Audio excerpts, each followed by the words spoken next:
Let's get real here. I don't care who you are or what level SEO guru you're trying to portray yourself as, everyone fails at SEO. No one has a 100% success rate, and that includes me. In this video, I'm going to analyze my most recent SEO failure. You'll learn where I messed up and how much money it cost me, so you can avoid making the same mistakes that I have. Let's start at the beginning. The year was 2020. It was a freaking weird year marked by Tiger King and WAP. The Fed was also printing money like brrr to deal with the economic fallout of the pandemic. Because of this, I was able to get lucky by selling one of my affiliate websites for a healthy $589,000. So at this point in time, I'm flying high. I'm confident AF, I'm untouchable. And I was going to take some of that money to invest into another website, grow it, and then flip it again later. This is my model, and it had never failed me once before. To be honest, I think this confidence was part of my downfall, as I'll explain later. Anyways, back to the story. I already knew what niche I wanted to get into because I do my niche research on marketplaces like Flippa. You see, when a website is up for sale, you can see its niche, how much profit it's making, and also what kind of resources went into it in the form of content and backlinks. I found a website in the education niche, courses and whatnot, making $20,000 per month. It only had 300 pages of content and had a backlink domain rating of 21. This niche was Easy Street, but I didn't want to buy this particular site because it was on sale for $800,000. That was way outside my budget. So here's what I did instead. The main keyword for the site is best course for blank. I googled best course for blank and made a list of all the websites on pages 2 to 4. I was going to reach out to each of these sites and make them an offer. These sites were doing well, just not good enough to make a lot of money and have an expensive purchase price. Here's what I sent them. Subject line: interested in buying, insert URL here. Hey there, Matt Diggity here, CEO and founder of Diggity Marketing and affiliate SEO agency LeadSpring. I'll get straight to the point. I'm interested in buying your website from you at a generous market price, all cash up front. Are you interested in selling? If so, just respond to this email and we can set up a time to talk. Out of all the responses, I was interested in just one of them. Here's why. This website was ranked on page 3 for its main keyword, but it didn't even have a proper article targeting it. The main keyword was best courses for blank, but this website had a best books for blank article in position 26. Surely if I write an article that matches the search intent perfectly, it's gonna crush. On top of that, the website had a solid link profile with tons of DR 60 to 80 referring domains. So fast forward along, the guy wanted an extreme amount of money for a site that wasn't producing that much income. Understandably, he was being emotional. He had spent so much money on the site through an SEO agency that wasn't getting results. Anyways, after months of haggling, I acquired the site for $31,000. This price was based on an average monthly profit of $1,003 and a valuation multiple of 30.9.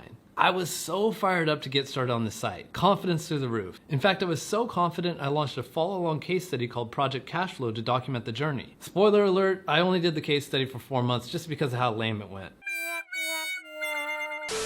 In hindsight, I now know what I did wrong. And by the way, if you appreciate honest and transparent content like this, would you please smash the like button? That'll let me know to make more videos just like this one. Once I got a hold of the site, I hit the ground running fast. I redesigned the website based on my extensively optimized theme layout. People went bonkers for this layout in Project Cashflow. After you finish here, check out my video called I Designed the Perfect Affiliate Website to check out this layout. Link in the description. Next, I got the technical SEO health audit score up to 97. Some of the technical SEO issues were resolved by fixing missing alt tags, as well as missing meta descriptions, removing duplicate H1s, changing some incorrect internal nofollow links to dofollow, and de-indexing the blog roll pagination. I also optimized the hell out of the site speed, getting the load time down to 743 milliseconds. I then optimized the content on the site for SEO, making sure that content was formatted correctly. The H1 title and URL, also known as the 3 kings, were optimized for keywords. I fixed the subheading structure, adjusted the word count on pages that were out of whack, fixed keyword and entity frequency issues, made sure the content was readable, and offered value to the readers. Then I fixed the virtually empty about page with author profiles and contact information, both requirements in Google's quality rater guidelines. Then it was all about setting up a content plan that was going to take this site to the moon. As you know, the main keyword was best course for blank. First things first, I wrote a perfectly optimized article attacking that keyword. Then, like any other smart subscriber to this channel, I set out to create topical authority for this damn course. Topical authority is when you don't just write one article on a topic, you write all of the articles. And when you do so, Google has no choice but to deem you a topical authority in a niche, and then when a Google core algorithm update hits, your traffic skyrockets. So I wrote review content on all the courses in the niche, all the versus keywords, course X versus course Y, and informational articles that had to do with the courses themselves. What dates does course X happen, who can apply to course Y, everything. When I acquired the site, it had 150 pages of content. Today it has 339. And you bet your buns I built links too. In the first month, I got a citation pack from Authority Builders to establish a base of foundational links. I started a guest post campaign building about 10 links per month. I was also dripping hard links in since day one. Since the start in November 2020, over 1,000 referring domains were built, and the domain rating went from 22 to 39, which is well good enough to compete in this niche.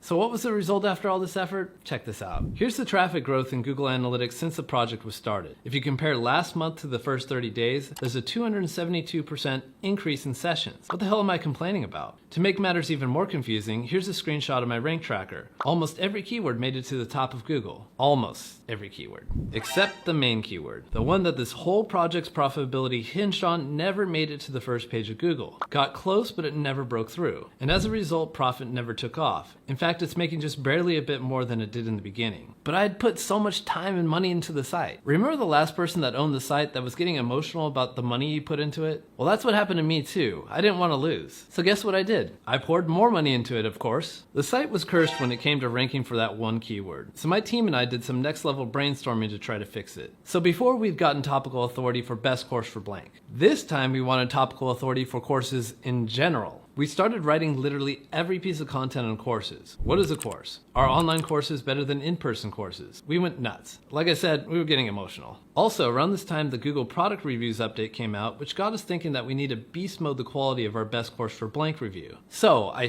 shit you not, we conducted a study to see how much each course had improved student scores before and after they took it. No one in this niche had anything close to this level of research. All in all, we spent $55,000 on the site, $35,000 to purchase it, and an additional $20,000 investment to try to grow it. I did everything I could to try to get this damn keyword to page 1, but no dice. So I decided to give up on it. And you can imagine how gut-wrenching of a feeling it was to give up after all this time and money had gone into it. So what happened to the site? I put that shit on autopilot. I stopped creating content for the site and stopped building links. Now it just exists, making $1,000 per month. Eventually it'll pay itself back, but man, Matt, you're an idiot. So where did it all go wrong? On day one, when I decided to acquire the site.